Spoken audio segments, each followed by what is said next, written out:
Oh, kemas siap arti pagi nanti niat baru pergi belancong, pergi jalan-jalan negeri Perak, jalan-jalan tempat filem Mamat Khalid. Oh, jalan-jalan filem Mamat Khalid, negerinya Mamat Khalid.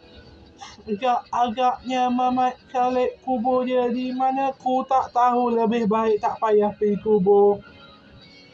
Bukan ku pandai baca ayat Yasin pun, apalagi nak doa pun ku tak mengerti. Pergi jalan-jalan negeri Perak, baru 1 hari sahaja. Tidur petang sampai baru 1 pagi dah bangun.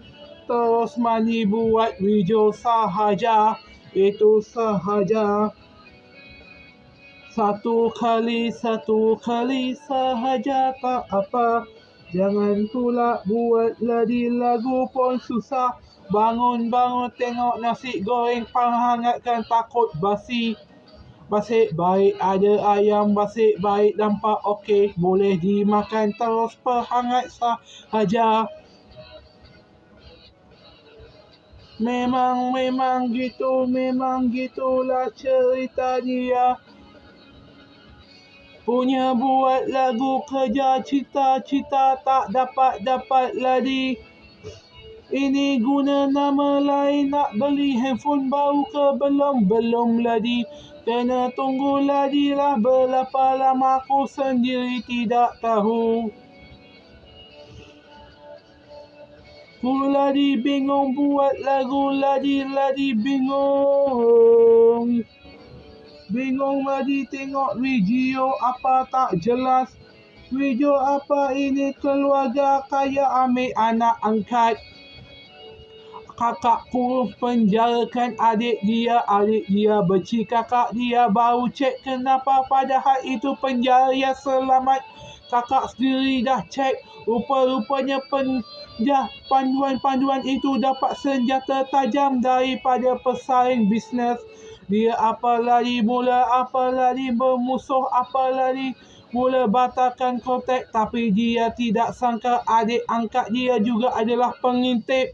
Dia tidak tahu keluarga pesaing dia juga adopsi anak yatim, mengajar dari pengintip, belajar drama untuk menjatuhkan keluarga itu. Yang akhirnya keluarga itu jatuh bankrupt juga.